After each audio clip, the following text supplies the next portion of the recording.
Welcome to Sri Academy Online Teaching Classes 2020-21। मैं नीलम त्रिपाठी आज एक नए विषय के साथ प्रस्तुत हूँ। वह विषय है नेताजी का चश्मा। नेताजी के चश्मा के लेखक हैं स्वयं प्रकाश जी। आइए हम स्वयं प्रकाश के बारे में भी कुछ जान लेते हैं। नेताजी का चश्मा स्वयं प्रकाश द्वारा रचित साहित्य सागर से ली गई है। स्वयं प्रकाश का जन्म 1947 में मध्य प्रदेश के इंदौर शहर में हुआ था। उनका ज़्यादा जीवन नौकरी के सिलसिले में राजस्थान में बीता। वे मुख्यतः कहानियाँ और उपन्यास लिखे हैं। उनकी रचनाएं हैं सूरज कब निकलेगा, आएंगे अच्छे दिन भी, आदमी जात का आदमी, और उनके उपन्यास ईंधन है। उन्हें वनमाली पुरस्कार से सम्मानित किया गया था और पहल सम्मान भी वे प्राप्त किए थे।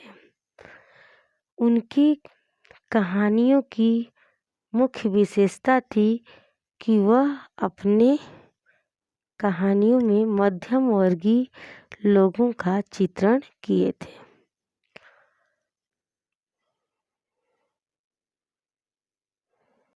हालदार साहब को हर 15वें दिन कंपनी के काम से सिलसिले में उस वक्त कस्बे से गुजरना पड़ता था। कस्बा बहुत बड़ा नहीं था जिसे पक्का मकान कहा जा सके, वैसे कुछ ही मकान, और जिसे बाजार कहा जा सके वैसा एक ही बाजार था।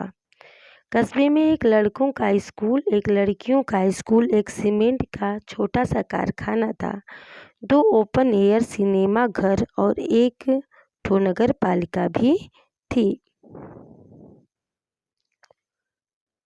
हालदार साहब उस इलाके से वहाँ जाया करते थे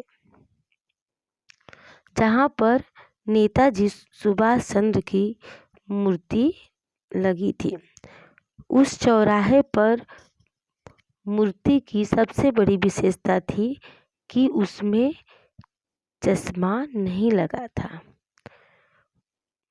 नगर पालिका थी तो कुछ न कुछ करती भी रहती थी। कभी कोई सड़क पक्की करवा दी, कभी कुछ पेशाब घर बनवा दिए, कभी कबूतरों की छतरी बनवा दी, तो कभी कवि सम्मेलन करवा दिया।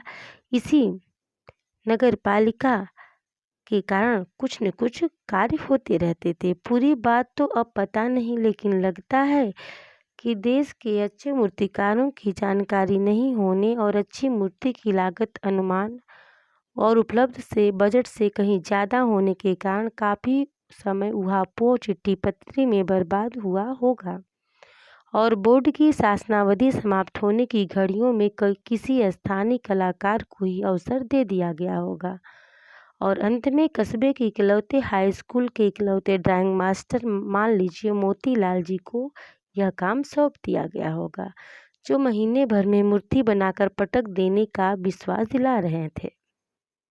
जैसा कि कहा जा चुका है, मूर्ति संगमरमर की थी। टोपी की नोक से कोट के दूसरे बटन तक कोई 2 फुट ऊंची भी थी, जिसे कहते हैं बस्ट, और सुंदर भी। नेताजी सुंदर लग रहे थे, कुछ मासूम और कमसीन। फौजी वर्दी में मूर्ति को देखते ही दिल्ली चलो और तुम मुझे खून दो की बात याद आ रही थी। इस दृष्टि से सफल और सराहनीय प्रयास था। केवल एक चीज की कसर थी जो देखते ही खटकती थी, नेताजी की आंखों पर चश्मा नहीं था।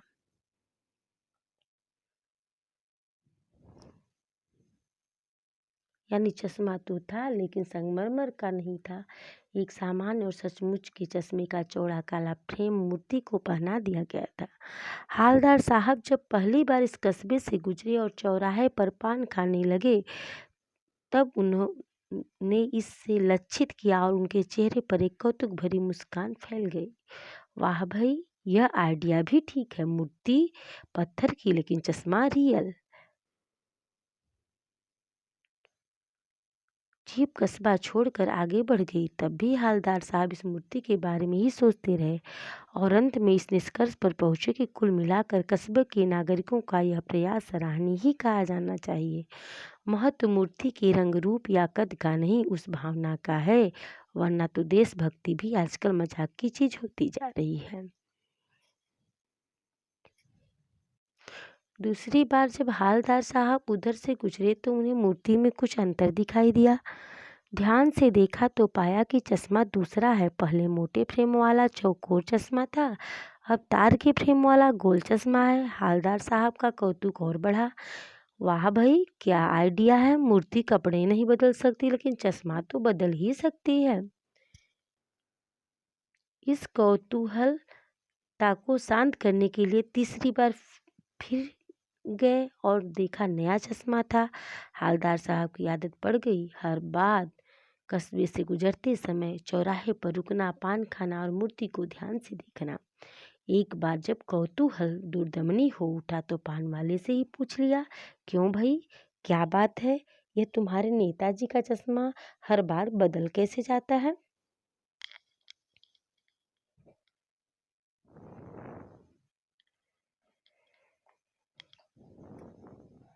पान वाले के खुद के मुंह में पान ठुसा हुआ था। वह एक काला मोटा खुशमिजाज आदमी था। हालदार साहब का प्रश्न सुनकर आंखों ही आंखों में हंसा।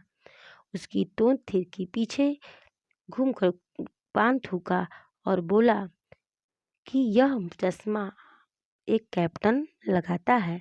क्या करता है कैप्टन? हालदार साहब ने पूछा। हालदार साहब कुछ समझ नहीं पाए। चश्मा चेंज कर देता है, पान वाले ने समझाया। क्या मतलब? क्यों चेंज कर देता है? हालदार साहब अब भी नहीं समझ पाए।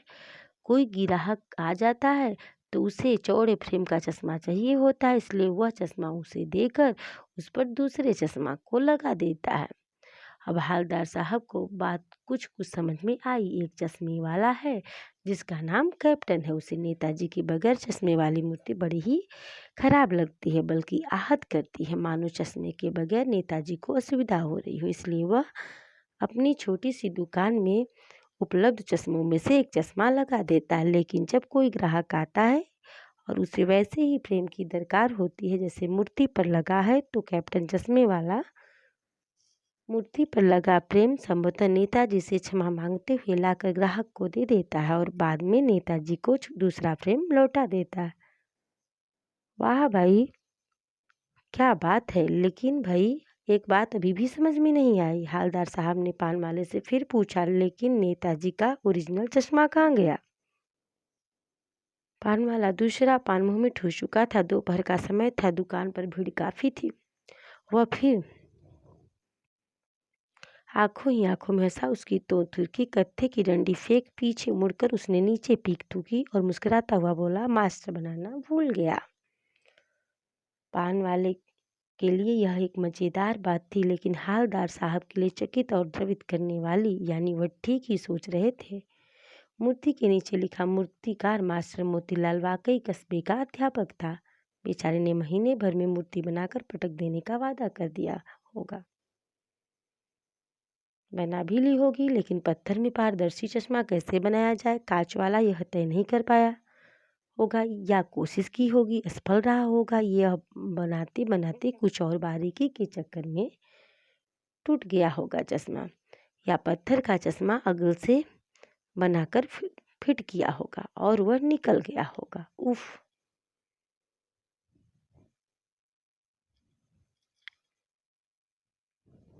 हालदार साहब को यह सब कुछ बड़ा ही विचित्र और कौतुक भरा लग रहा था। उन्हीं ख्यालों में खोए पान के पैसे चुकाकर चश्मे वाले को देशभक्ति के समक्ष नतमस्तक होते हुए वह जीप की तरफ चले, फिर रुके, पीछे मुड़े, पान वाले के पास जाकर पूछा, क्या कैप्टन चश्मे वाला नेताजी का साथी है या आजाद हिंद फौज का भूतपूर्व सिपाही? फिर से पान वाले ने हंसते हुए बोला और वह नया पान खा लिया। पान पकड़े अपने हाथ को मुंह से 1.5 इंच दूर रोककर उसने हालदार साहब को ध्यान से देखा, फिर अपनी लाल काली बत्तीसी दिखाई और मुस्कुरा कर बोला, नहीं साहब, वे लंगड़ा क्या जाएगा फौज में, पागल है पागल। वो देखो वो आ रहा है, आप उसी से बात कर लो, फोटो वोटो छपवा दो उसकी। हालदार साहब को पान वाले द्वारा एक देशभक्त का इस तरह मजाक उड़ाया जाना अच्छा नहीं लगा।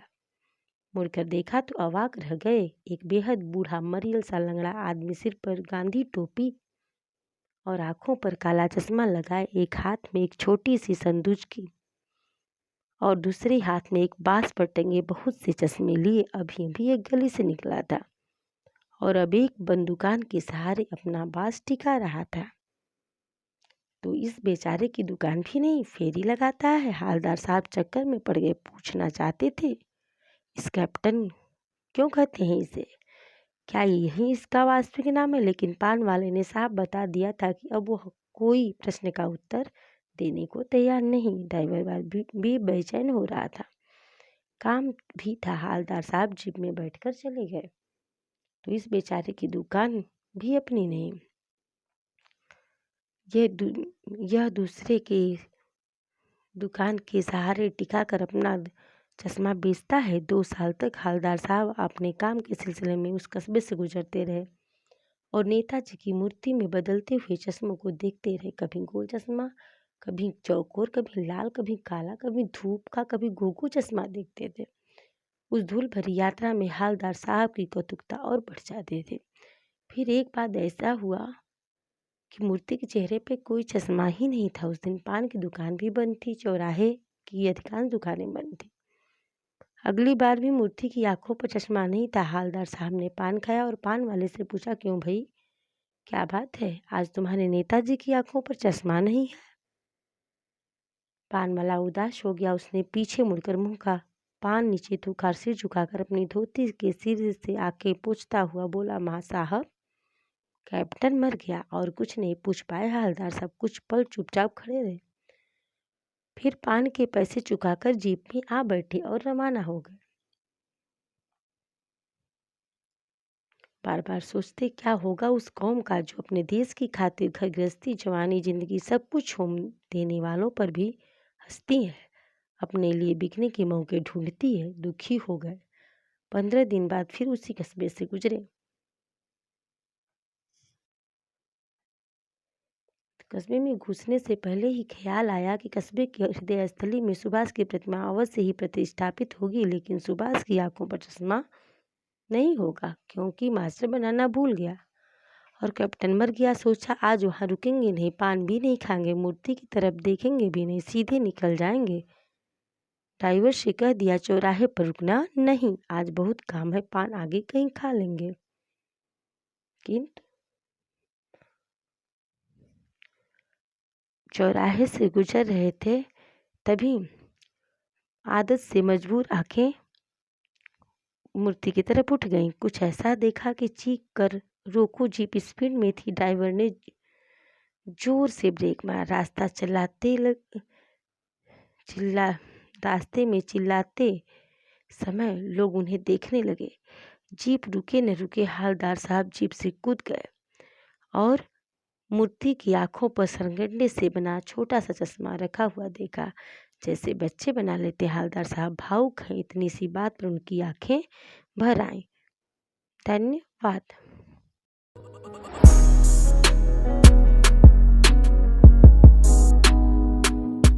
हेलो बच्चों, हम इस वीडियो में स्वयं प्रकाश द्वारा लिखित नेताजी का चश्मा इस पाठ का प्रश्न उत्तर पढ़ेंगे।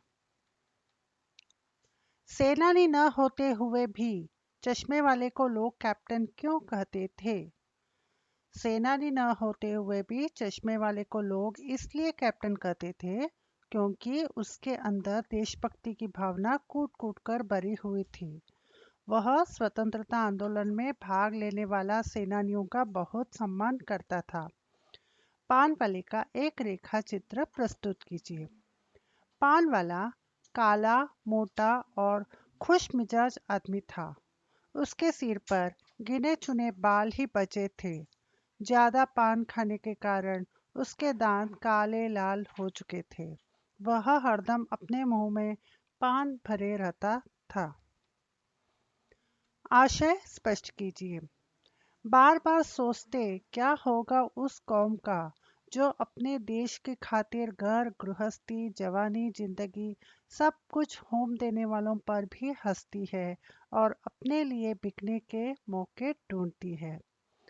हालदार साहब बार बार सोचते रहे कि उस कौम का भविष्य कैसे होगा जो उन लोगों की हंसी उड़ाती है, जो अपने देश की खातिर घर गृहस्थी जवानी जिंदगी सब कुछ त्याग कर देते हैं। साथ ही वह ऐसे अवसर तलाशती रहती है जिसमें उसकी स्वार्थ की पूर्ति हो सके, चाहे उसके लिए उन्हें अपनी नैतिकता को भी तिलांजलि क्यों न देनी पड़े। अर्थात आज हमारे समाज में स्वार्थ पूर्ति के लिए अपना ईमान तक बेच दिया जाता है। यहाँ देशभक्ति को मूर्खता समझा जाता है। हालदार साहब ने ड्राइवर को पहले चौराहे पर गाड़ी रोकने के लिए मना किया था, लेकिन बाद में तुरंत रोकने को कहा। हालदार साहब पहले मायूस क्यों हो गए थे? मूर्ति पर सरकंडे का चश्मा क्या उम्मीद जगाता है? हालदार साहब इतनी सी बात पर क्यों भावुक हुए? इस प्रश्न का उत्तर हम पढ़ेंगे। हालदार साहब पहले मायूस हो गए थे क्योंकि वे सोच रहे थे कस्बे के चौराहे पर सुभाष चंद्र बोस की प्रतिमा को अवश्य मिलेगी, परंतु उनकी आंखों पर चश्मा लगा नहीं मिलेगा। चश्मा लगाने वाला देशभक्त कैप्टन तो मर चुका है और वहां अब किसी में वैसी देश प्रेम की भावना नहीं है। दूसरा प्रश्न, मूर्ति पर सरकंडे का चश्मा यह उम्मीद जगाता है कि अभी लोगों के अंदर देशभक्ति की भावना मरी नहीं है। भावी पीढ़ी इस धरोहर को संभाले हुए है। बच्चों के अंदर देश प्रेम का जज्बा है, अतः देश का भविष्य सुरक्षित है।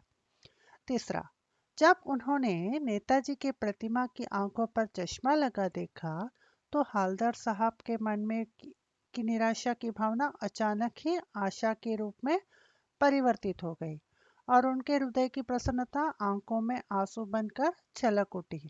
उन्हें यह विश्वास हो गया कि देशभक्ति की भावना भावी पीढ़ी के मन में भी पूरी तरह भरी हुई है। वो लंगड़ा क्या जाएगा फौज में, पागल है पगला।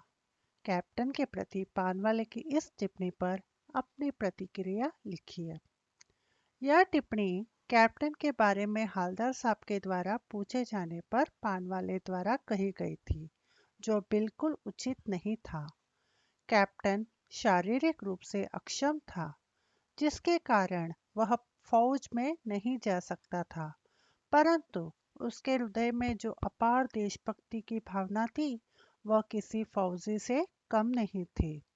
कैप्टन अपने कार्यों में से जो असीम देश प्रेम प्रकट करता था, उसी कारण पानवाला उसे पागल कहता था। ऐसा कहना पानवाले की स्वार्थपरता की भावना को दर्शाता है, जो सर्वथा अनुचित है। वास्तव में पागलपन की हद तक देश के प्रति त्याग व समर्पण की भावना रखने वाला व्यक्ति श्रद्धा का पात्र है, उपहास का नहीं। जब तक हालदार साहब ने कैप्टन को साक्षात नहीं देखा था, तब तक उसके मानस पटल पर उसका कौन सा चित्र रहा होगा, अपनी कल्पना से लिखिए। जब तक हालदार साहब ने कैप्टन को साक्षात नहीं देखा था, तब तक उसके मानस पटल पर कैप्टन की एक भारी भरकम मजबूत शरीर वाली रोमदार छवि अंकित रही होगी। उन्हें लगता था फौज में होने के कारण लोग उन्हें कैप्टन कहते हैं। कस्बों शहरों महानगरों के चौराहों पर किसी न किसी क्षेत्र के प्रसिद्ध व्यक्ति की मूर्ति लगाने का प्रचलन सा हो गया है। इस तरह की मूर्ति लगाने के से क्या उद्देश्य हो सकते हैं? इस तरह की मूर्ति लगाकर हम किसी प्रसिद्ध व्यक्ति के प्रति अपने सम्मान को जाहिर करते हैं। आप अपने इलाके के चौराहे पर किसी व्यक्ति की मूर्ति स्थापित करवाना चाहेंगे, और क्यों? मैं गांधी जी की मूर्ति लगवाना चाहूंगी क्योंकि भारत की आज़ादी की लड़ाई में उनका योगदान सबसे बढ़कर है। उस मूर्ति के प्रति आपके एवं दूसरे लोगों के क्या उत्तरदायित्व होने चाहिए? हम सब मिलकर यह सुनिश्चित करेंगे कि वह मूर्ति साफ सुथरी रहे और वहां पर रोशनी की अच्छी व्यवस्था हो। सीमा पर तैनात फौजी ही देश प्रेम का परिचय नहीं देते। हम सभी अपने दैनिक कार्यों में किसी न किसी रूप में देश प्रेम प्रकट करते हैं, जैसे सार्वजनिक संपत्ति को नुकसान न पहुंचाना, पर्यावरण संरक्षण आदि। अपने जीवन जगत से जुड़े ऐसे और कार्यों का उल्लेख कीजिए और उन पर अमल भी कीजिए। किसी अप्रिय घटना होने पर हमें पुलिस को तत्काल सूचित करना, ट्रैफिक के नियम का पालन करना, अपने मोहल्ले में सफाई रखना आदि। हमारे अगले वीडियो में हम नया पाठ पढ़ेंगे। कृपया इस वीडियो को लाइक और सब्सक्राइब करना ना भूलें। धन्यवाद बच्चों। घर पर रहें, सुरक्षित रहें। धन्यवाद।